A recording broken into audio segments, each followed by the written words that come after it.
Hey everyone, and welcome back to the 5th episode of the Mustang project series here on my channel. If you've seen the last episode number 4, you will know that we're actually taking out the transmission and the engine for rebuild. And I am now going to update you on the progress we have made and what the next steps to the restoration are. What you can see right here behind me is the exhaust, including the mid-pipe and the tailpipes and the mufflers, of course, as well as the drive shaft. So in order to take out the transmission, before you take out the transmission, in order to get to it, you have to take off the exhaust. So the first thing we did was we took off the mid-pipe. We then also had to cut the actual catback, because with the way the car was manufactured, they actually put on the exhaust before the rear axle. So in order to actually take off the stock exhaust, you have no other way of taking out the exhaust apart from cutting it. So that's what we did. Once the engine and transmission are rebuilt, I will install back the mid-pipe with the cap-link converters. Just, upgrading the catback, whatever I decide to go with will be loud enough. I don't even go that loud, so getting an off-road X-pipe or H-pipe, I'm not really into that. So I'm going to continue. I'm just going to stick with the mid-pipe and just throw on a nice stainless steel catback on there.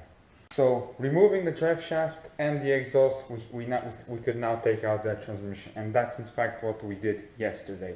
I'm now going to show you the transmission. So here we can see the transmission. We just took it out of the car yesterday, and yeah, once we rebuild the engine, we're just going to open the transmission and see what needs replacing. Now we're just going to focus on taking out the engine, rebuilding it first before rebuilding the transmission. If we have a look at the engine bay right now, we can see that we already have the stock cylinder heads off, and most definitely I'm actually not going to install the stock cylinder heads back on.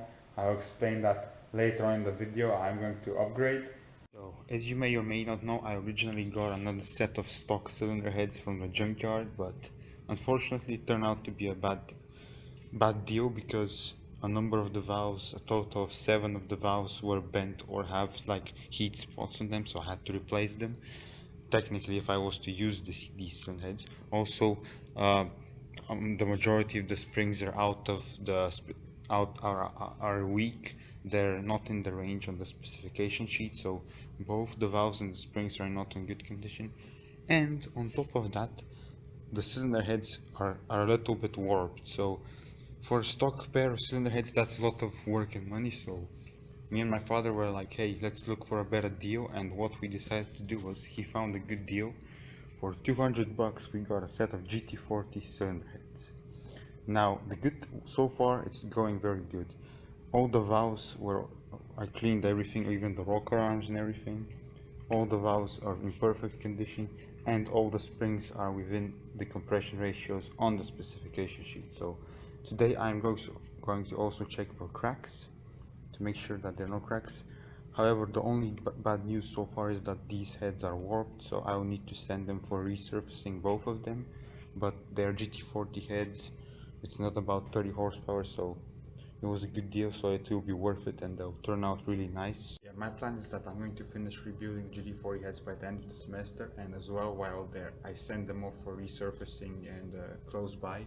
I'm also going to rebuild one of the stock sets of cylinder heads, probably the ones from my Mustang, which I've taken out of right now. I actually got all new valves, stock valves, so it would be a good idea to rebuild one of the stock heads as a spare. I mean, I'm obviously going to put the GT40 because more power, more horsepower, and then I'll have the one set of stock heads as spare. The other, which are kind of damaged, I'll try and sell them for cheap online if anybody wants them. So yeah, everything is pretty much out the car right now. We just have the block, which is the next thing to take out. But before we take out the block, we're going to take off the clutch and the flywheel. And yeah, the clutch will be replaced anyway, and I hope the flywheel is in good condition and we won't have to replace that as well, but we'll see what's up with it. Once the block comes out, we're also going to take apart all the pistons and everything. But once it's out, I'm also going to get in here and just finish cleaning the engine bay. Actually, looking at the Mustang from here, how high it's been lifted, it looks pretty cool to me.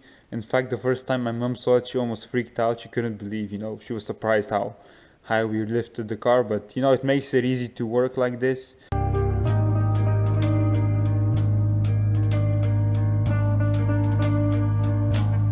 we can see, the block is now out of the Mustang. As we can see, it is right here on the engine stand.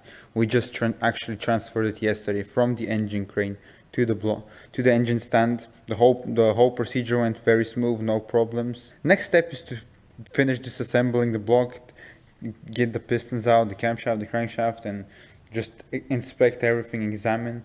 Once the block is fully apart, we're going to take it to my university in our building, and I'm going to throw it in the caustic tank for a few days and get it all nice and clean inside as well, all the passages here for the coolant and everything. It's gonna look really nice. And then also looking at the cylinders, the walls, they look really good. Only a few of them have a little bit of wear towards the top, so most likely it will be a good idea to re-hone them, but I don't think they will need to be bored. I will also I also get my professors at the university to look at it and see what they think about it. But it's looking better than I expected, so things are looking smooth for it. So hopefully if it doesn't need much machining at all, but replace the piston rings, any of the other components that you're replacing, and start putting it back together, because the aim is hopefully within the next 2 to 3 months to have the block and the transmission all ready to be put back into the Mustang. So that's the aim.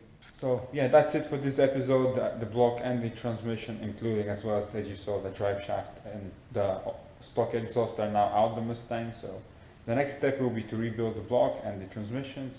But that will be it for this episode. Thank you very much for watching.